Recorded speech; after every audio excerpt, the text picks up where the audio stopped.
오늘은 단재강세 4479년 배달 4355년 양력 1월 14일 음력 섣달 열이틀.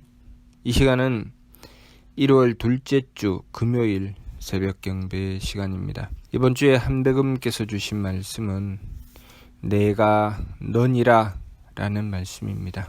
우리가 한백음께서 주신 말씀을 받들게 되면 때로는 힘들고 어렵다가 편안해질 때가 있고, 또 편안한 것 같다가 힘들고 어려워질 때가 있습니다. 무슨 뜻인가? 한백음께서 주신 말씀은 분명히 우리를 구원하시는 말씀입니다. 우리를 고난으로부터 구해서 우리가 괴로움을 벗어나 즐거움으로 나아갈 수 있도록 해주시는 말씀입니다.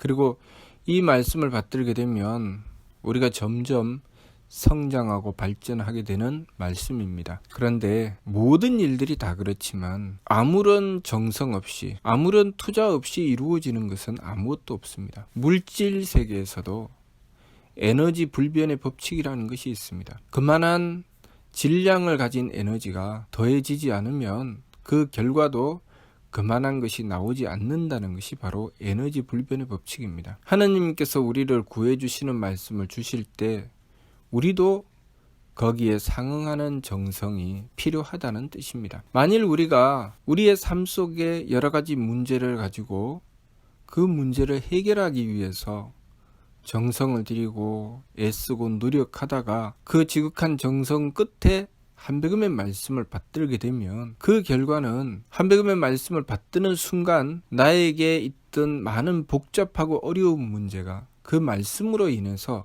한순간에 해결이 됩니다. 그리고 괴로움을 벗어나 즐거움으로 나아가게 되지요. 그런데 별로 노력하지 않고 정성 들이지 않으며 내가 별로 한 것이 없을 때, 그런데 한백음께서 주신 말씀을 받들었습니다. 그렇게 한백음께서 주신 말씀을 받들게 되면 우리가 한백음의 말씀을 받들면서 그만큼 성장하게 되어 있습니다. 그러면 그냥 성장이 되는 것이 아니죠. 우리에게 그만한 정성을 요구하십니다. 그러면 내가 정성 들인 바가 없는데 한백음의 말씀을 받들었습니다. 그러면 내가 그때부터 정성 들여야 할 일이 생기기 시작합니다.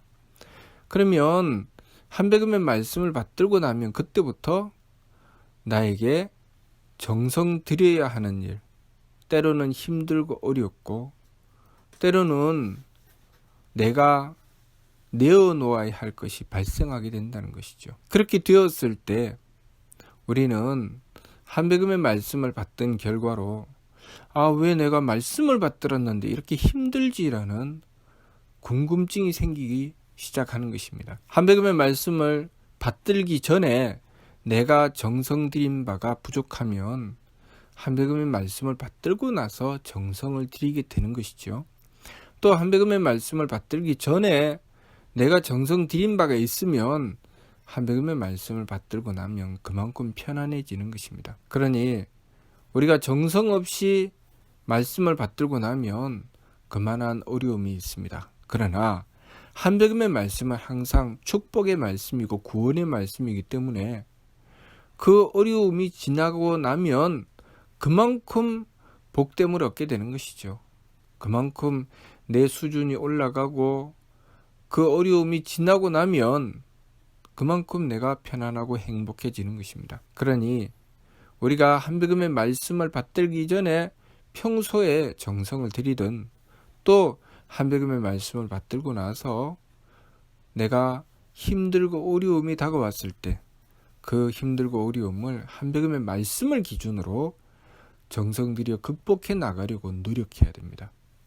그렇게 하게 되면 우리는 그만큼 성장하게 되어 있고 그만큼 우리의 삶에 행복함이 보장된다는 것을 우리가 알아야 하겠습니다. 이번 주 말씀 내가 너니라 라는 말씀, 이 말씀은 우리가 하느님을 대하였을 때 하느님께서 우리에게 어떻게 하시는지에 대한 부분을 또한 말씀하십니다. 하느님과 우리의 관계는 마치 거울 같아서 우리가 행한 대로 하느님께서 그대로 돌려주십니다. 우리가 거울을 보고 웃으면 거울 속에 내 모습도 웃지요. 우리가 거울을 보고 찡그리면 거울 속에 내 모습도 찡그립니다. 그리고 거울 속에 내 모습을 보면서 내가 찡그리는 얼굴보다는 웃는 얼굴이 더 보기가 좋습니다. 마찬가지로 내가 삶을 살아가면서 내 삶의 모습이, 내가 가지는 마음, 내가 가지는 생각, 나의 행위가 어떠냐에 따라서 하느님이신 한백음께서 나를 대하시는 것이 달라진다는 것을 우리는 알아야 합니다. 내가 만일 마음을 악하게 가진다면 마치 우리가 거울을 보고 찡그리는 것처럼 하느님께서도 나를 그 악함으로 대해 주십니다. 그러나 내가 그 악함을 보면서 그것을 가지고 하느님께 빌고 뉘우치고 돌이키려고 하면 하느님께서도 나의 악함을 보시고 용서하시고 나를 이해해 주시려고 하시겠지요. 그렇게 우리가 행하는 것에 따라서 하느님께서 나를 대하시는 것이 다르다는 것을 알아야 합니다. 그러나 우리가 어리석게도 그것을 잘 깨닫지 못하지요. 어머니 품에 자라났던 딸이 점점 자라나서 시집을 갑니다. 어머니에게 사랑을 받고 살아가다가 시집을 갔습니다. 그런데 이 딸은 자기 어머니가 자기를 얼마나 사랑했는지 그것을 그렇게 깊게 깨닫지 못했습니다. 그런데 결혼을 해서 자식을 낳고 기르면서 그 아이를 낳고 기르는 것이 너무나도 힘이 드는 것입니다. 그래서 하루 종일 일을 하고 아이의 뒤치다꺼리를 하면서 너무나도 힘들어서 지쳐서 그렇게 초췌해 있는 자신의 모습을 보면서 문득 너무나도 그것이 힘들고 괴로워서 눈물이 납니다. 그렇게 자신이 너무나도 힘들고 어려워서 왜 나는 내 인생이 이 모양 이 꼴일까 라는 생각을 하면서 내가 왜 이 아이를 기르며 이렇게 힘들어야 되나 라고 생각하면서 한순간 자신의 어머니를 생각하게 됩니다. 아, 우리 어머니는 얼마나 힘드셨을까? 나를 낳고 기르면서 얼마나 힘드셨을까? 그것을 생각하는 순간 어머니에 대한 고마움과 미안함이 한꺼번에 섞여서 어머니를 생각하면서 눈물을 흘리게 되는 것입니다. 그러나 그렇게 아이를 낳고 기르며 힘들고 어려울 때 어머니를 생각하지 못하는 경우도 있습니다. 나는 왜 이렇게 힘들게 살아야 되나 라고 원망하고 한탄하며 그냥 그 자식이 미울 뿐인 그런 경우도 있습니다. 만일 그 딸이 그 아이를 기르면서 힘들고 어렵지만 그것을 극복하고 아이를 제대로 한번 길러보려고 최선을 다해서 그렇게 아이를 돌보다가 문득 어머니를 생각하게 되면 어머니에 대한 고마움과 미안함이 섞여서 어머니를 그리워하는 마음을 가지게 됩니다. 그러나 만일 그 딸이 자기 자식을 낳고 기르면서 자신을 괴롭히는 그 딸을 바라보며 그 딸만, 그 자기가 낳고 기르는 그 아이만 미워하고 싫어하게 된다면 자기 어머니에 대한 생각은 결코 할 수 없을 것입니다. 단지 자기를 괴롭히는 그 아이가 미울 뿐이죠. 우리는 우리의 삶을 살아가면서 우리 자신을 그렇게 돌아보는 경우가 있고 돌아보지 못하는 경우가 있습니다. 자기가 힘들고 어려울 때 자신에게 그렇게 정성 들였던 어머니를 생각하며 자기를 돌아보는 경우가 있고 자기가 힘들고 어렵기 때문에 자기만 생각하며 그것을 오직 자신을 힘들게 하는 자기 자식의 탓만 하는 경우가 있습니다. 우리가 하느님을 모시고 한백음께서 거울처럼 우리를 대해 주실 때 우리가 어떻게 행동하느냐, 어떤 마음을 가지느냐에 따라서 한백음께서 우리를 대하시는 것이 다르시겠지요. 어머니를 생각하면서 내가 힘들고 어려운 것처럼 우리 어머니도 나를 낳고 기르면서 힘들고 어려우셨을 텐데 라는 생각을 가지고 그런 마음으로 자기 자식을 바라보면 그 어머니가 자기를 사랑했던 그 마음이 다시 떠오르면서 힘들고 어려움을 그 사랑으로 극복할 수 있습니다. 그러나 자신의 어머니를 생각하지도 못하고 오로지 자기를 힘들게 하는 그 자식이 미울 뿐인 사람은 그 괴로움에서 벗어날 길이 없습니다. 하느님의 사랑은 우리에게 그렇게 다가오는 것이죠. 내가 가지는 마음가짐, 생각 하나, 행위 하나가 내가 어떤 방향으로 내 마음을 가지고 생각하고 행위하느냐에 따라서 하느님께서 나를 바라보시는 것이 달라지는 것입니다. 내가 마음가짐이나 생각이나 행위를 내가 힘들고 어려운 것을 만나면서 나를 그렇게 기르셨던 어머니가 나를 기르실 때 얼마나 힘드셨을까를 생각하는 그 사람은 그 속에서 하느님의 사랑을 얻게 되는 것입니다. 그리고 그 사랑으로 다시 자식을 사랑하게 되고 그 속에서 괴로움을 극복하는 힘이 나오는 것이죠. 그러나 그렇게 하지 않는 자는, 오로지 자기를 힘들게 하는 자식이 미울 뿐인 자는 하느님의 사랑을 구할 수가 없습니다. 하느님의 사랑을 구할 수 없기 때문에 어머니가 자기를 사랑해 주었던 그 사랑도 찾지 못하고 또 자기 자식을 기를 때 그 괴로움에서 벗어날 수 있는 길을 찾지도 못합니다. 하느님은 그렇게 우리를 상대하시는 것입니다. 내가 가지는 마음가짐, 생각 하나, 행위 하나가 우리가 하느님을 대했을 때 하느님은 우리에게 거울처럼 우리를 상대해 주십니다. 그렇기 때문에 그 속에서 하느님의 모습을 우리의 눈으로 볼 수도 없고 하느님을 느낄 수도 없는 것이죠. 단지 내가 하는 것에 따라서 하느님의 사랑이 나에게 오기도 하고 하느님의 사랑을 얻을 수 없기도 합니다. 우리가 우리의 삶을 어떻게 살아가느냐, 그것에 대한 결과는 하느님의 사랑을 받을 수도 있고 받지 못할 수도 있습니다. 어떻게 해야 하느님의 사랑을 받을 수 있느냐? 내가 내 삶을 통해서 용서하고 용납하면 하느님께서도 나를 용서하고 용납하실 것입니다. 그러나 내가 결코 용서하지도 못하고 용납하지도 못하며 오로지 미움만 가지게 된다면 하느님께서도 나를 용서하시지도 못하고 용납하지도 못하고 미움만 가지시게 될 것입니다. 무슨 뜻인가? 하느님이신데 어떻게 그럽니까? 무슨 뜻인가 하면 내가 용서하지도 못하고 용납하지도 못하고 오로지 미움만 가지게 된다면 내 삶 속에 하느님의 사랑이라고는 눈꼽만큼도 찾을 수가 없다는 뜻입니다. 그래서 하느님의 사랑을 얻은 자는 반드시 그 사람이 가진 착한 마음이 있습니다. 하느님의 사랑을 결코 얻지 못한 자는 그 사람이 결코 착한 마음을 가진 적이 없다는 뜻입니다. 그래서 사무신구 말씀에 선복악화라는 말씀을 주신 것입니다. 착한 자라야 복을 받고 악한 자는 재앙을 받게 된다. 내 삶 속에 하느님께서 내리시는 복을 받게 된다는 것은 내가 그만큼 착함을 가지고 있다는 뜻이고, 내 삶 속에 하느님께서 내리시는 재앙이 있다는 것은 내가 그만큼 악심을 가지고 악한 마음으로 삶을 살아가고 있다는 뜻입니다. 그러면 내가 굳이 하느님께서 나에게 복을 내리시는가, 하느님께서 나에게 재앙을 내리시는가를 이리저리 따지고 맞추어 보지 않아도 지금 내가 가지는 마음이 착한 마음인가 악한 마음인가만 살펴보면 하느님께서 지금 나에게 복을 내리고 계시는지 재앙을 내리고 계시는지 알 수 있죠. 마치 그 딸이 자식을 낳고 기르면서 그 자식을 바라보고 내가 힘들고 어려운 것이 저 자식 때문이다가 아니라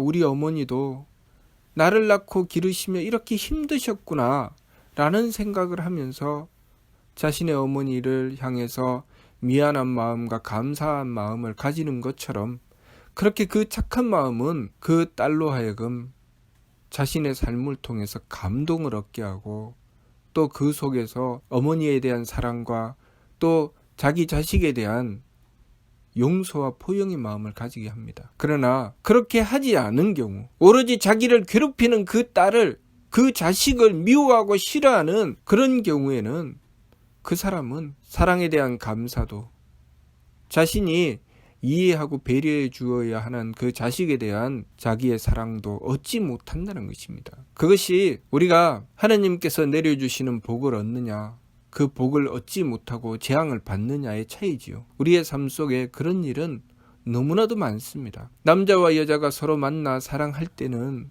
너무나도 좋지만 미워하고 싫어하며 서로를 저주하고 서로를 원수처럼 대하게 되는 것은 무엇 때문입니까? 그것은 그들이 가졌던 그 작은 마음들, 그리고 그 작은 생각들, 그리고 그 작은 행위들이 하느님의 사랑을 구할 수 있는 그 착함이 아니었다는 것이죠. 그 악한 마음이 불씨가 되어서 점점 생각으로 번지고 행위로 번져서 결국은 상대에게 악한 마음, 악한 생각, 악한 행위를 하게 되고 그 결과로 상대가 나의 악에 물들게 되며 상대는 그 악을 받아서 다시 나에게 복수하게 됩니다.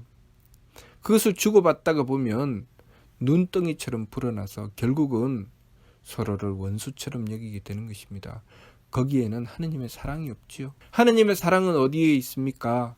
하느님의 사랑은 그렇게 힘들고 어려울 때 단 한순간이라도 내가 참아야 한다는 것. 내가 상대를 위해서 내가 무엇을 해줄 수 있을까를 생각하는 그 착한 마음. 내가 힘들고 어려울 때, 내가 괴로울 때 저 사람이 나를 위로해 주었고 나를 배려해 주었던 그것을 생각하게 되는 것.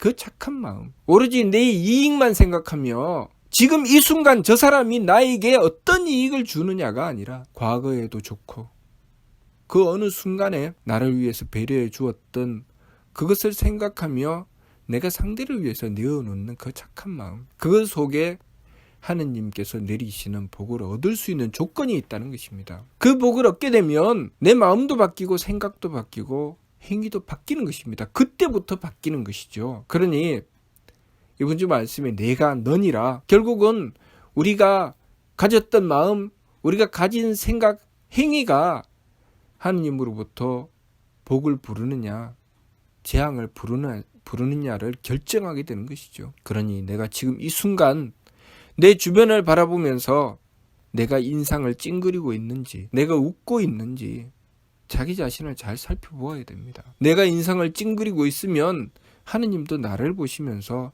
인상을 찡그리고 계실 것이고, 내가 내 주변을 보면서 웃고 있으면 하느님도 나를 향해 웃고 계실 것입니다. 내가 주변을 향해서 복수의 칼날을 쥐고 있으면 하느님도 나를 보시면서 그렇게 하는 나를 징벌하시고 심판하시고자 하실 것입니다.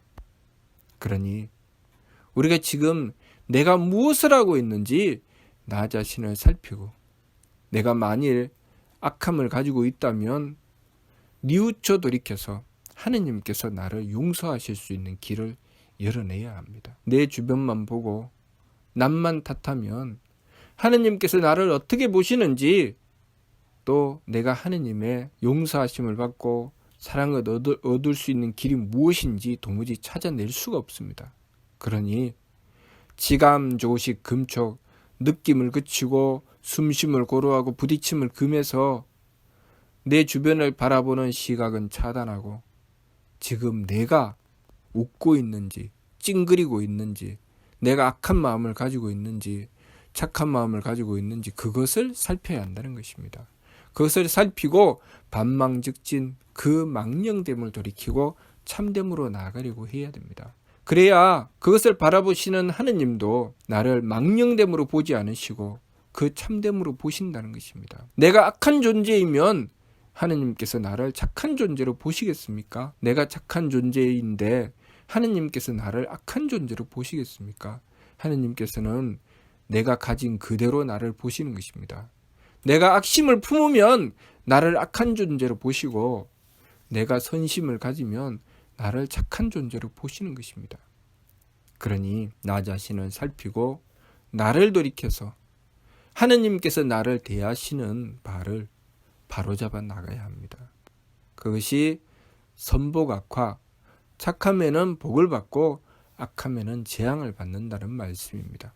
이번 주 말씀이 내가 너니라는 말씀은 우리가 하느님을 대할 때 하느님은 우리를 거울처럼 우리의 가진 마음, 생각, 행위를 그대로 우리에게 비추어서 대하신다는 것, 그것을 알아라, 그런 말씀입니다.